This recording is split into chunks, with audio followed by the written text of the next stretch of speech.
रामकृष्ण हरी मंडळी, वारकरी संप्रदायातील नामांकित कीर्तनकारांची कीर्तन ऐकण्यासाठी आत्ताच आपल्या संतश्रेष्ठ या YouTube चॅनलला सबस्क्राइब करा। बाल सफेद हो रहे, अब मैं भी बूढ़ा होते जा रहा हूँ।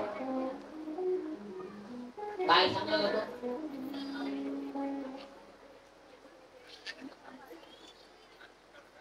काय सांगत होतो? आचार्य बाबा काय सांगत होतो? रेशन का आहे ना? आहे का?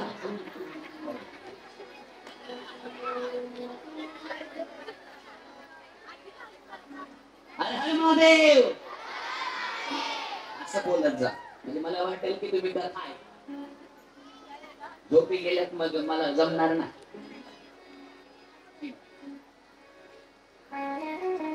रेशन कार्ड दाखवावं लागतं, आधार कार्ड दाखवावं लागतं, पॅन कार्ड दाखवावं लागतं, मतदान कार्ड दाखवावं लागतं, आणि याच्या पुढे सगळ्यात पासपोर्ट व्हिसा दाखवावं लागतं।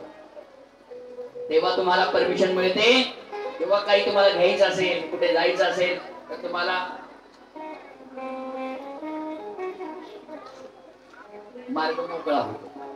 तसं तुम्ही म्हणा, मी म्हणा, कोणी असेल, शिव महापुराण कथा सांगते, शिव तत्व को पहले समझिए। शिव तत्व क्या है, कथा म्हणजे काय, का शिव पुराण कथा केली पाहिजे, ऐकली पाहिजे।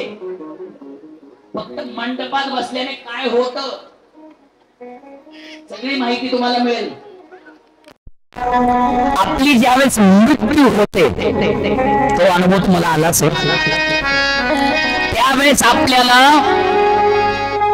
वरती विचारलं जातं, भैया आधार कार्ड लाव, ये आधार कार्ड या चलता वाणी, आधार कार्ड नाही विचारणार, पॅन कार्ड नाही, मतदान कार्ड नाही, कोणतंच कार्ड नाही, एटीएम नाही, कोणता फोन वापरला ते बी नाही, कसं घर बनवलं, कसा परिवार आहे, किती शेती आहे, किती बँक बॅलन्स आहे, काहीच नाही। पहिला पॉइंट सगळ्यात मेन तुम्हाला विचारलं जाईल, भैया तू जिस नगरी से आया है तेरा गोत्र क्या है, काय सांगाल तुम्ही? जिल्हा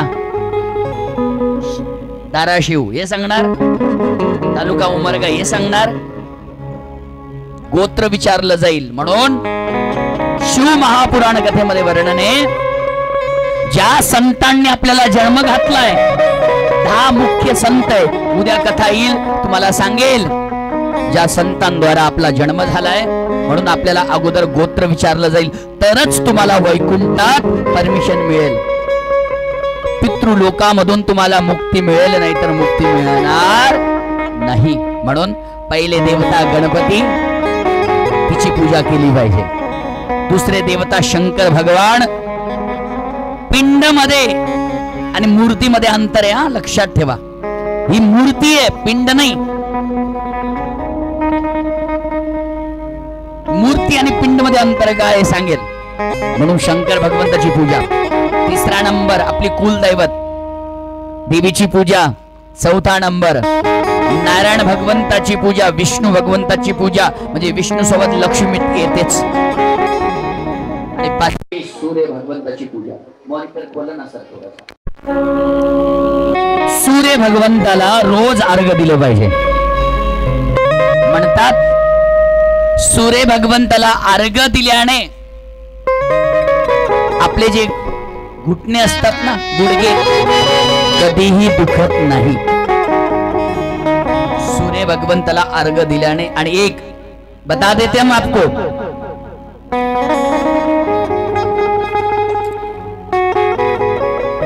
तुम्हाला जर वाटत असेल ना म्हातारपणे आपले गुडघे दुखायला नको पाहिजे, कंबर दुखायला नको पाहिजे, सगळ्यात महत्वाचा पॉइंट सांगतो, कधीही आपल्या किचन ओट्याजवळ उभं राहून पाणी पिऊ नये। सगळ्यात महत्वाचं सांगतो तुम्हाला, मी सांगत नाहीये, शिव तत्व बता रहा हूं। आणि दुसरी गोष्ट, तुम्हाला वाटत असेल की आम्हाला कधी आजार लागायला नको पाहिजे, महाराज सगळं चाललं महाराज, आम्हाला एखाद्या वेळेस खायला नाही मिळालं तरी चालत महाराज, पण आजार नको लागायला, वाटतंय ना तुम्हाला, असं व्हायला नको। एकच काम करायचं कधी पण कुठेही जा.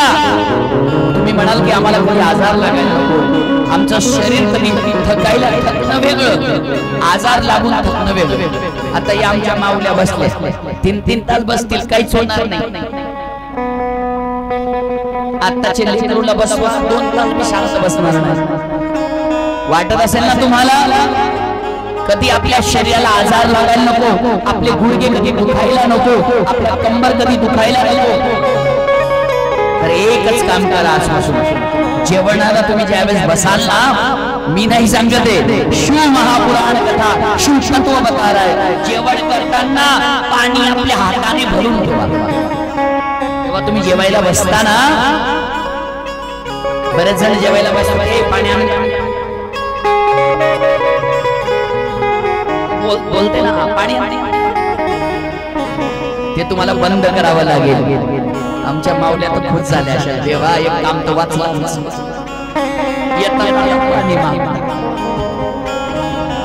काही काही पतिदेव तशीच माठाजवळ बसले तरी म्हणतात, मी म्हणते कोणत्या जन्माचं पुण्य केलं होतं.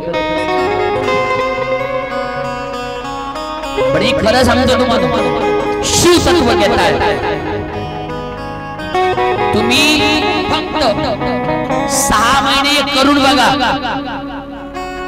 फक्त 6 महिने जेवायला बसतायस ना, स्वतःचा ग्लास असेल, स्वतःचा तांब्या असेल, पाणी भरा आणि ठेवा आणि जेवायला बसा. मला गुडघ्याचा आजार कायमस्वरूपी बंद होईल, कंबर दुखणं कायमस्वरूपी बंद होईल. अंधश्रद्धा नाहीये, शिव महापुराण कथा सांगतोय मी तुम्हाला. एवढी महिमा शिव महापुराण कथेमध्ये. या 5 देवांना सगळ्यात श्रेष्ठ मानलं गेलं आणि या 5 देवांपासून सृष्टी निर्माण झाली. महाराज, सृष्टी कशी निर्माण झाली आणि शिवपुराण कथा कोणी कोणाला सांगितली? भागवत कथेमध्ये पण ही कथा येते आणि शिव महापुराण मध्ये पण ही कथा येते. पण त्याच्या अगोदर एकदा थोडस भजन करू.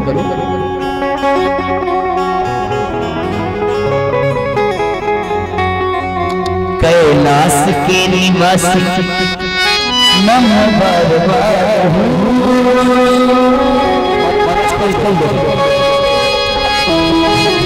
आयो शरण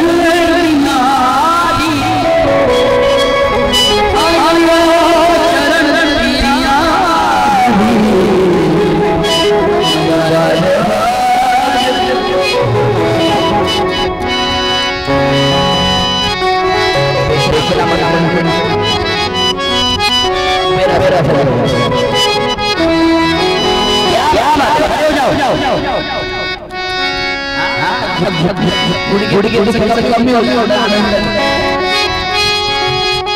आणि पहिला दिवस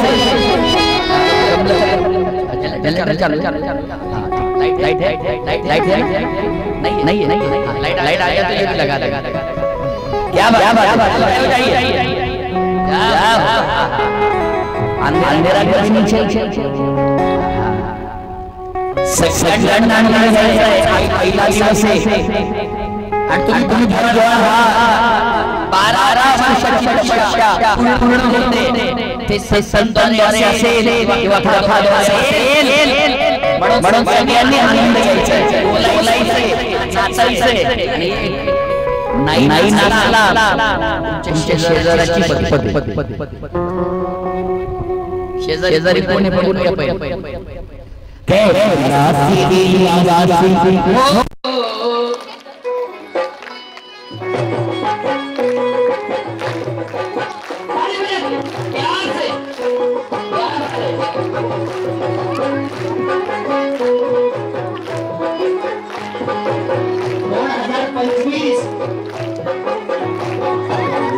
पहिले नमो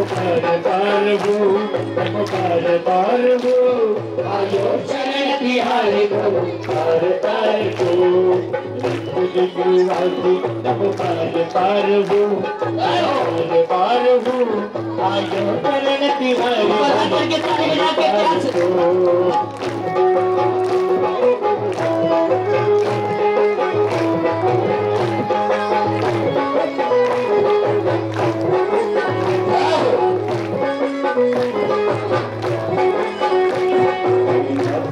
निवासी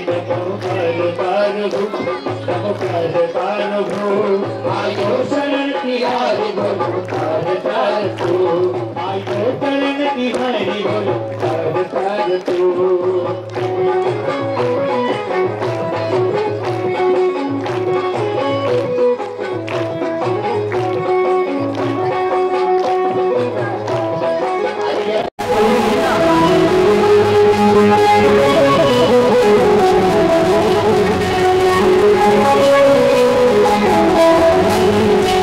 कभी तुमने निराश ना किया माता जी ने झुका है वरदान दे दिया तो कभी तुमने निराश ना किया माता जी ने झुका है वरदान दे दिया अल्लाह तेरा लाए बड़ा दातार तू बड़ा दातार तू आयो चरण तिहारी बोलो तार तार तू आयो चरण तिहारी बोलो तार के निवासी तब पार पार हो आयो शरण तिहारी बोलो तार तार को आयो शरण तिहारी बोलो तार तार को पीछे वाले सब मंदिर में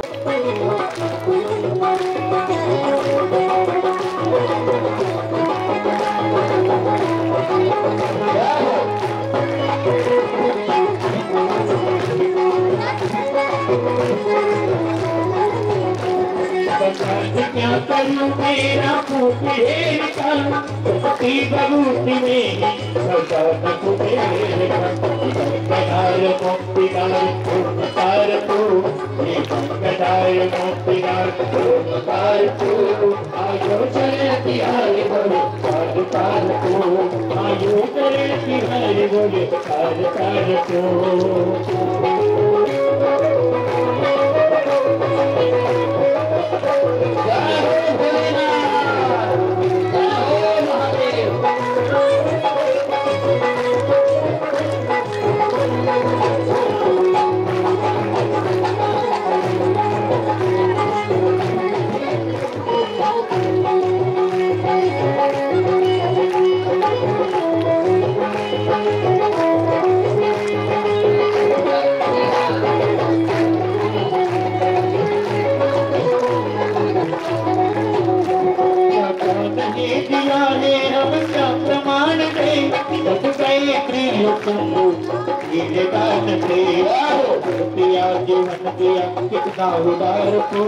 कितना उदार तू आयो चरण तिहारी बोले तार तार तू चरण तिहारी बोले तार तार तू कैलाश के निवासी रब बार हो आयो चरण तिहारी बोले तार तार तू आयो चरण तिहारी बोले तार तार तू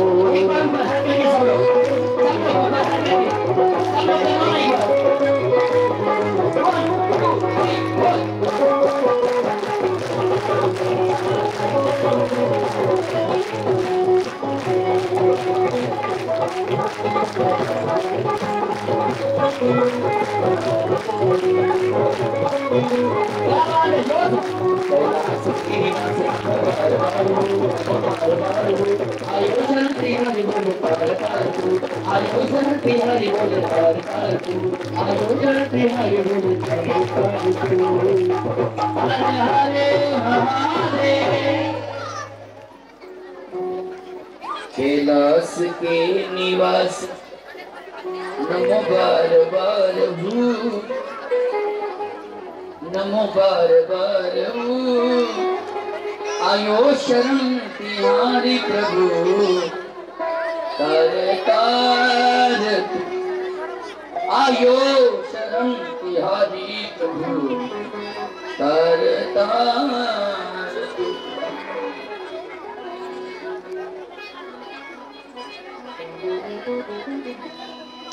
सूत जी महाराज सनकादिक ऋषींना शिव महापुराण कथा प्रयागराजच्या पवित्र भूमीमध्ये सांगतात। शिवरंजनीमध्ये वर्णन करतात, लक्ष देऊन ऐका कथा कशी आली आपल्यापर्यंत।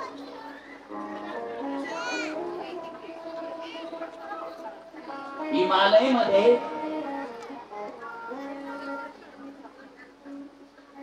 गंगा असेल, यमुना असेल, सरस्वती असेल, कावेरी असेल, सिंधू, तमसा, मंदाकिनी, गोदावरी, तुंगभद्रा, वैतरणा, ताम्रपाणी, चंद्रभागा, इंद्रायणी,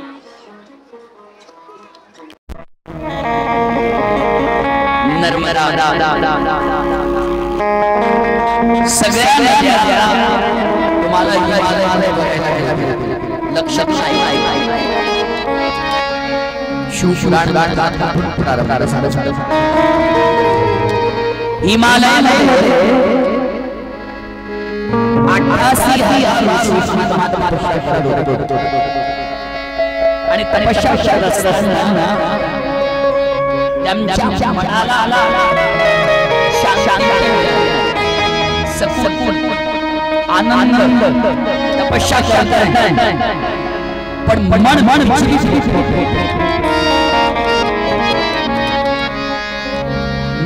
जर चिडचिड असेल त्याला काय करावं लागेल? आपलं मन जर चिडचिड असेल मन करायचं तुम्हाला तसं बोलताना आपल्याला कधी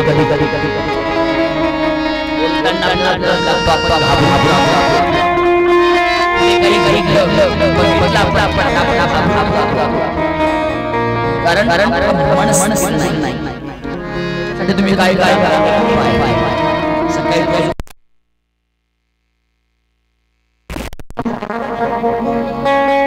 कारण शिव महापुराण कथेमध्ये उपाय आता सांगितले की सामान्य जीवाला भगवंताला प्रसन्न करण्यासाठी काय करावं लागेल। पहिली गोष्ट, आपलं शरीर चांगलं असेल तर आपण पूजा पाठ करू ना, शरीर चांगलं असेल तर आपण कथेत येऊन बसू ना, शरीर चांगलं असेल तर संतांची सेवा करू, काम करू। शरीर जर चांगलं नसेल तर परमार्थ कसा?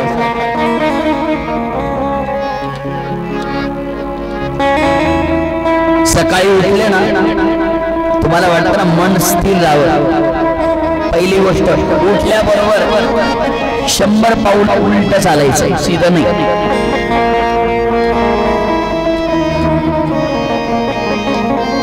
फक्त कोणीतरी सोबत पाहिजे, नाही तर सोपान महाराजांनी सांगितलं म्हणून चालू दुसऱ्याच्याच घरी नहीं, ये सत्य है। आप YouTube सर्च कर लीजिए, उलट चालल्याने होतं काय? आपलं पोट का वाढतं माहिती का? क्षमा मागतो, आमचंही वाढतं पण आमचं खाऊन कोण वाढतं? आता काय करणार, सगळं आई तर मिळतं खायला, वाढणारच आहे आमचं। पाठ कधी वाढते का बरं? पाठ कधी वाढताना बघितली तुम्ही आजपर्यंत कोणाचे? का? आपण सीधं चालतो म्हणून पाठ कधी वाढत नाही। ज्या दिवशी आपण उलट चालायला लागू, 100 पावलं रोज नाही करत मी, 100 पावलं जरी तुम्ही रोज उलटे चालले, पहिली गोष्ट तुमचा आजार तर जाणार, पोटी तुमचं आपोआप कमी होणार आणि तुमचा जो दिमाग आहे तो हलका होणार। काय होणार? हलका। जसं आपल्या हाताला एखाद्याने धागा बांधला पण एकदम पीठ बांधला, पीठ बांधला तर काय होणार? नस चोकप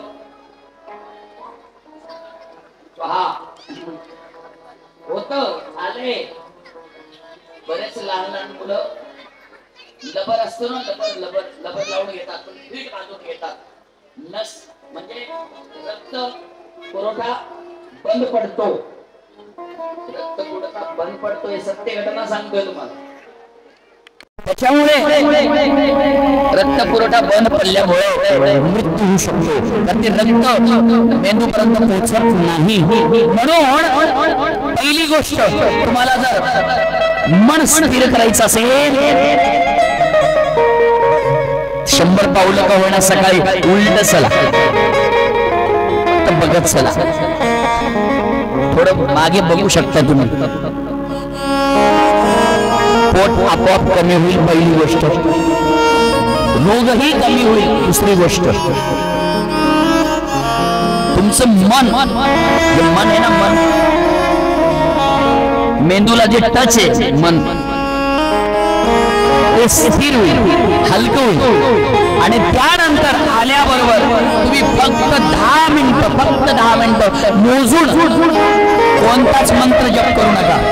ठीक आहे, गुरुदेवाने दिलेला मंत्र टाइमवर करावा लागतो पूजा करताना म्हणा वगैरे, पण फक्त ओम नमः शिवाय, ओम नमः शिवाय, ओम नमः शिवाय, ओम नमः शिवाय, एवढा जप केल्याने तुमचं मन स्थिर होईल. तुमच्या मनात चिडचिडापणा जो येतो ना, तो येणार नाही. बऱ्याच जणांना लगेच राग येतो, छोट्या छोट्या गोष्टीवरनं राग येतो. महाराज उपाय लवकर सांगा, पण आज नाही सांगेल. शिवमहापुराण कथा बता, त्याला काय करावं लागेल आपल्याला, त्याला उपाय. मन स्थिर होत नाही म्हणून आपल्याला हा उपाय सांगितला. माणसं मन स्थिर होईल, चिडचिडपणा होणार नाही, मनाला शांती मिळेल, घर स्वर्ग होईल. 88,000 ऋषी हिमालयामध्ये तपस्या करायला गेले. गंगा जवळ, यमुना, सरस्वती, कावेरी, सिंधू, तवी, तमसा, मंदाकिनी, तुंगभद्रा, वैतरणा, ताम्र इतक्या नद्या आहेत, पण मन स्थिर नाही.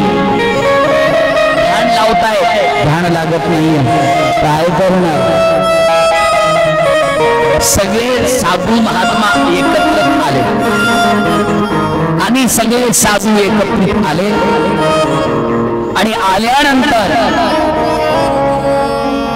ते सगळे साधू हिमालयामध्ये होते आणि हिमालयामधूनच वाहते गंगा, यमुना आणि सरस्वती. त्या तिन्ही नद्यांचा संगम आपल्याला बघायला मिळतो प्रयागराजला. प्रयागराज कोण कोण गेले वरती? आता कोण जाऊन आलं? आमच्या दगडू भाऊंचा मला फोन आला होता, पण माझी मध्य प्रदेश मध्ये कथा चालू होती. जाऊन आले प्रयागराज. आंघोळ केली का? बरेच जण गेले असतील, बरेच जण गेले नसेल, कारण 144 वर्षानंतर हा कुंभ आला होता. महाकुंभ म्हणतात त्याला.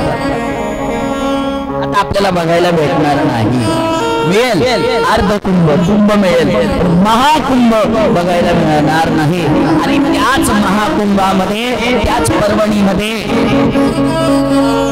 14 जानेवारीला पहिली पर्वणी होती, तर 28ला होती, नंतर 3 फेब्रुवारीला होती आणि चौथी 25 फेब्रुवारीला होती. पर्वणी म्हणतात. त्यावेळेस त्या जागेवर अमृत पडल्यामुळे कुंभ होतो. फक्त तिथेच तुम्हाला गंगा, यमुना आणि सरस्वती नदी बघायला मिळेल. ही नदीचा संगम आहे, पण सरस्वती बघायला मिळत नाही. आणि त्या प्रयागराजच्या भूमीमध्ये, साधारण भूमी नाहीये ती, तिथे आजबी भरद्वाज ऋषींचा आश्रम आहे. याग पल्लवीला कथा सांगताय, आजबी तिथे झोपलेला हनुमान आहे. आजबी तिथे दर्शन देतात. आणि त्या प्रयागराजच्या भूमीमध्ये सोनकादिक ऋषी जे हिमालयामध्ये तपस्या करत होते, त्यांचं मन लागत नव्हतं, मन चंचल होत होतं, मन स्थिर होत नव्हतं, भजन करण्याला मन लागत नव्हतं, मन लागत नाही. काय करावं? ते सगळे महात्मा प्रयागराज मध्ये आले. प्रयागराज म्हणजे काय? सगळ्या तीर्थांचा राजा. या भारतामध्ये जेवढे तीर्थ आहेत ना त्यांचा राजा आहे मुख्य.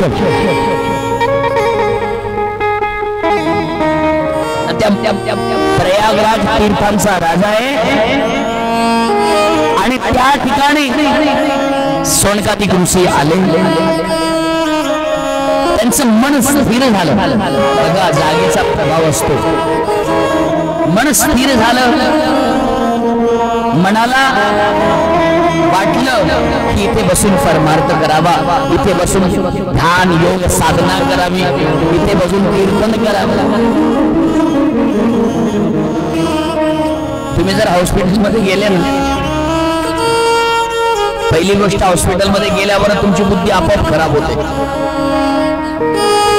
शमशानभूमीमध्ये गेले ना तुम्हाला आपोआप वैराग्य येतो.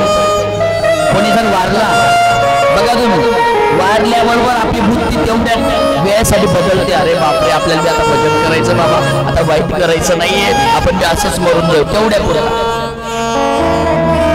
घरी आले, आंघोळ केली, खिचडी खाल्ली, जसं ना तसं सकाळी.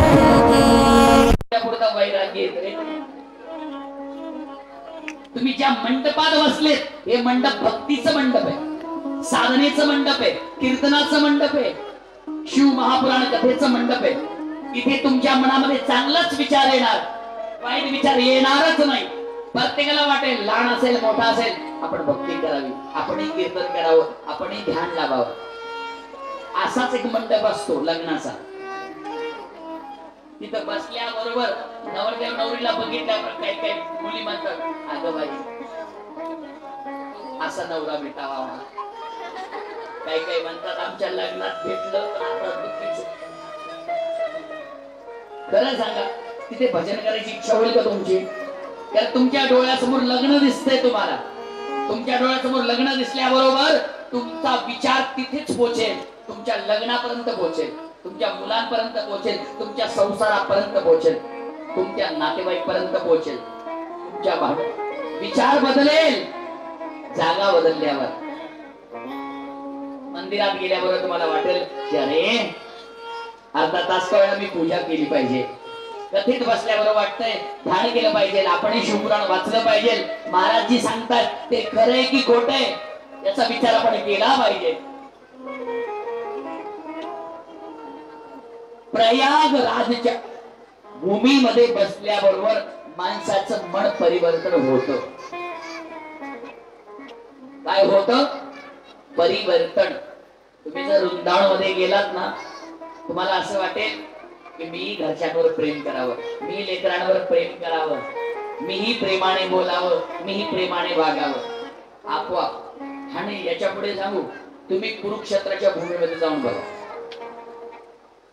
वृंदावनमध्ये गेले तर तुम्हाला प्रेम निर्माण होईल, पण तुम्ही कुरुक्षेत्राच्या भूमीमध्ये जर गेलात ना, असं वाटेल तुम्हाला की मी कोणाला मारू.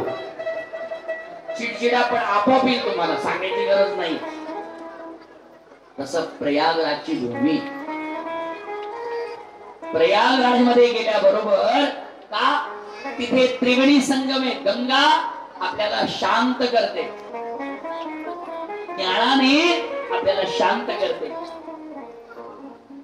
सरस्वती आपल्याला ज्ञानाने शांत करते, गंगा आपल्याला ज्ञानाने शांत करते आणि यमुना आपल्याला प्रेमाने शांत करते.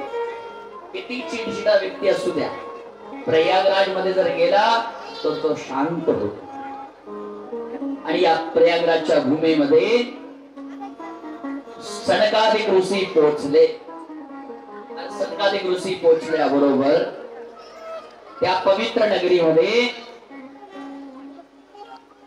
त्यांचं मन स्थिर झालं आणि त्यांच्या समोर साक्षात वेदव्यासजीचे शिष्य सूतजी महाराज त्या पवित्र भूमीमध्ये संतांच्या समोर येऊन बसले. सूत भगवान की, शंकर भगवान की, हरे हरे महादेव. सूतजी महाराज तारांच्या माध्यमातून वर्णन करतात. सूतजी महाराज आले. भागवत कथा पण सूतजी महाराजांनी सांगितली आणि शिव महापुराण कथा पण सूतजी महाराजांनी सांगितली. बदल काही नाहीये.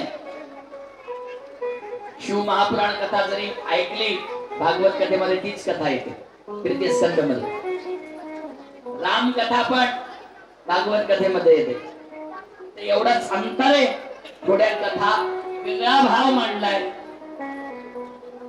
सूतजी महाराज म्हणतात, हे सनकादिक ऋषीयो, तुमचं मन स्थिर झालंय. सनकादिक ऋषी म्हणतात, महाराज आमच्या मनाला समाधानी मिळाली, पण मोक्षाशी प्राप्ती कशी होणार, आम्हाला मोक्ष कसा मिळणार, शिव तत्व म्हणजे नेमकं काय आम्हाला सांगा. आणि त्यावेळेस शिव तत्व सांगण्यासाठी सूतजी महाराज सनकादिक ऋषींना शिव महापुराणाची महात्मातली कथा सांगतात. हे ऋषी महात्माओ,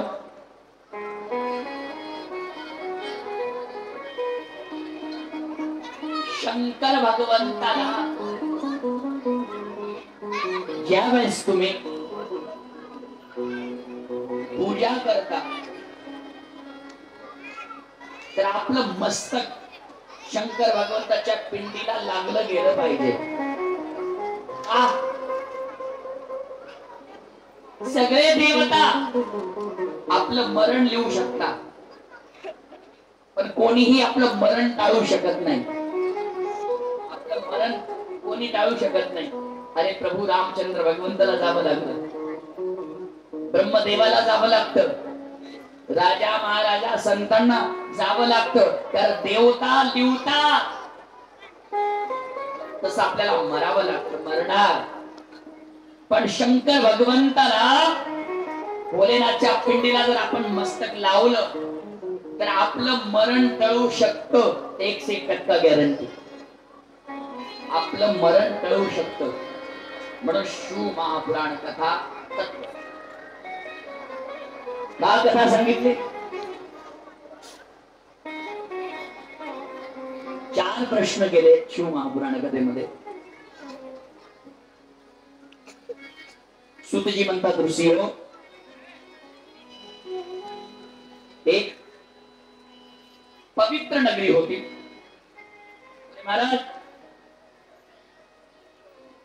पवित्र नगरी कोणती?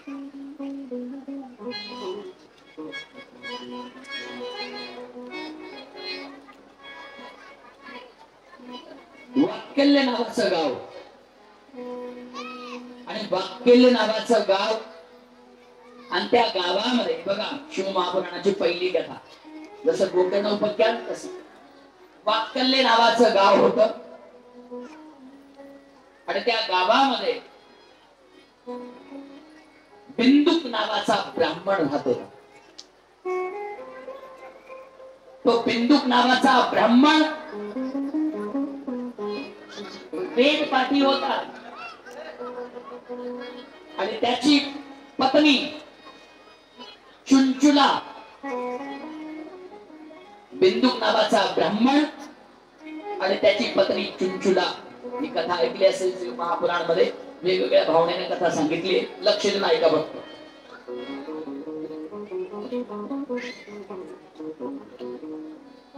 चुंचुला एवढी सुंदर होती, अप्सरा पण लाजायच्या. चुंचुला एवढी सुंदर होती की अप्सराही लाजायच्या. एक दिवशी बिंदू धन घेऊन आला घरामध्ये आणि तिचं धन, माफी मागतो गैरसमज करू नका, ज्या दिवशी तुमच्या घरामध्ये वाईट धन आलं ना, समजून घ्यायचं घरामध्ये वाईट गोष्टी येणार, वाईट गोष्टी घडणार. आणि तिचं धन जर घरामध्ये आलं, वाईट गोष्टी घडायला सुरुवात झाली, समजून घेणं. मग त्याला कोणी थांबवू शकत नाही. तुम्ही किती प्रयत्न करा, वाईट धन आलं म्हणजे आपोआप वाईट काम करायची बुद्धी माणसाला सुचते. बघा तुम्ही इमानदारीत कष्ट करून पैसे कमवता ना, तुम्ही इमानदारीत कष्ट करून पैसे कमवता त्यावेळेस तुम्ही घरी जेवणार, बायकोच्या हातूनच भाकर खाणार, ती कशी का भाजी करेना ती तुम्ही आनंदात खाणार. कारण तुम्हाला माहिती आहे कष्ट करायला मला जावं लागतंय, मेहनत करावी लागते. काही असे ना, भाकर चटणी तुम्ही खाता, पण ज्या दिवशी तुम्ही आंधीचा पैसा घरात आणायला लागलात तर त्या दिवशी हॉटेलची भाजी पण घरात येते. मग बात कशी होते बघा, क्षमा मागतो, कोई हॉटेलवाला होतो बघा, सुरुवात कशी होते.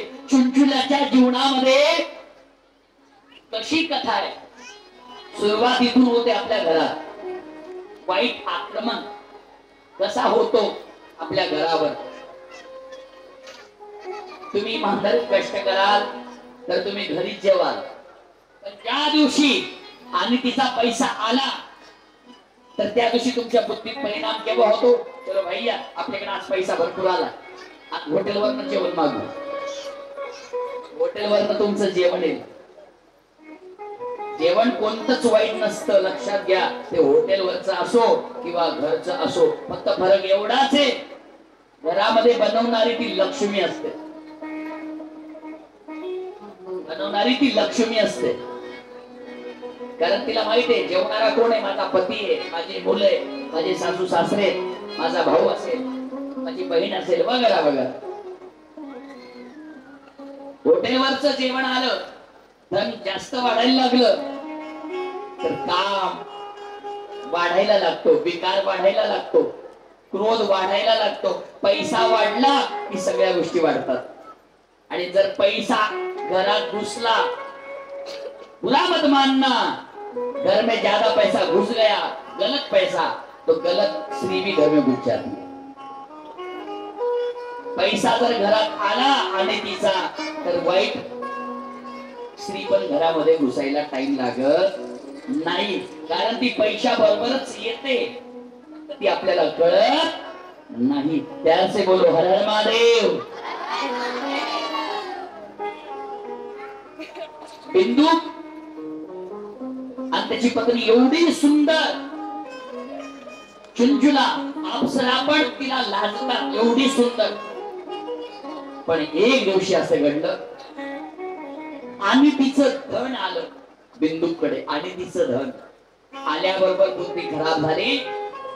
आणि एक दिवशी एका स्त्रीला बघितलं, एका स्त्रीला बघितलं, क्षमा मागतो, एका वेश्याला बघितलं, बुद्धी खराब झाली. चुलचुली एवढी सुंदर असून सुद्धा, घरची लक्ष्मी एवढी सुंदर असून सुद्धा, पर स्त्रीवर मन विचलित होणं म्हणजे घरातल्या लक्ष्मी धनाचा दुरुपयोग करणं. पर स्त्रीवर मन गेलं आणि गेल्यामुळे बुद्धी खराब झाली, गलत कर्म करायला लागले, गलत काम करायला लागले. शिवगुणाची कथा. आणि गलत काम करायला लागल्यामुळे एक दिवशी बिंदुक नावाचा राजा, बिंदुक नावाचा ब्राह्मण, कोणी ब्राह्मणे, विद्वाने, पंडिते, पण वाईट पैसा घरात आला, बुद्धी खराब झाली. वाईट जेवण घरात आलं, बुद्धी खराब झाली. म्हणून वाईट स्त्री घरात आली, बुद्धी खराब झाली. म्हणून काही काही माऊल्या म्हणतात, अहो आपलं कष्टाचं बरं आहे, आपल्याला नको कोणाचं चोरी मारीचं नको, आपलं कष्टाचं बरं आहे, सुखी 2 टाइम. आणि अशा टायमाला तुम्ही रोखलंच पाहिजे. तुम्हाला जर वाटत असेल की आपला संसार चांगला चालावा, तर आपला पती वाईट काम करत असेल तर त्याला तिथेच थांबवा. तुम्हाला वाटत असेल नाही नाही धन दिसतंय, पैसा दिसतंय, त्याच्या मागचं काही दिसणार नाही मग तुम्हाला। फिर सौतन भी घर में आ जाए उस समय कोई किसी को रोक नहीं सकता। ये सत्य बात बता रहे शिव महापुराण कथा की। घरामध्ये वेश्या घेऊन आला आणि चुलचुलाने बघितलं, रडायला लागले आणि म्हणायला लागले, अहो हे काय करताय तू, हे किती पाप आहे, अपराध आहे।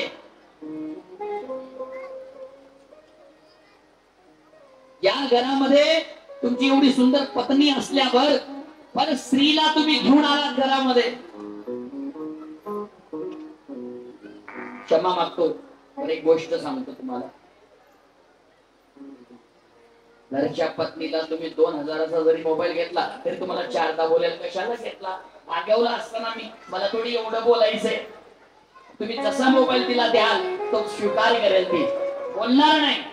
पण पर स्त्री तुम्हाला म्हणेल मला ऍपलच पाहिजे, तुम्हाला घेऊनच द्यावं लागेल। तिला काही घेणं देणं नाहीये तुम्ही कसे कमवताय, कुठून पैसा आणताय। क्षमा मागतो, बुरा मत मानना इस बात का, कथा बता रहा हूं चुलचुला की।